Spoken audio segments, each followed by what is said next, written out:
I de la resta de partits d'ahir a tercera, destaquem que el Sant Andreu manté el liderat. Això sí, va suar moltíssim per superar el Cassal. Narcís Sala, l'altre equip gironí que es desplaçava a Barcelona, en canvi va sortir victoriós. Va ser el Palamós, al camp de l'Europa.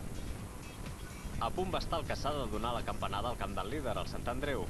De fet, d'opcions en van tenir, i la primera la van convertir en gol. El primer que ahir va registrar el marcador del Narcís Sala contra un conjunt local que es va descentrar en el primer temps i que va jugar amb 10 a partir del minut 56 per l'expulsió de Joyce Moreno. Però el partit va fer un tom a partir d'aquest punt. El Cassà es va replegar darrere i Jorge Recio, molt atent, va aprofitar el refús del porter per empatar en el 65. Després, Fran Piera tornava a marcar per fer el 2-1 definitiu. Hemos demostrado además con ganas, con actitud, con trabajo e incluso al mismo tiempo con juego, pues hemos sido capaces de remontar incluso con 10, ¿no?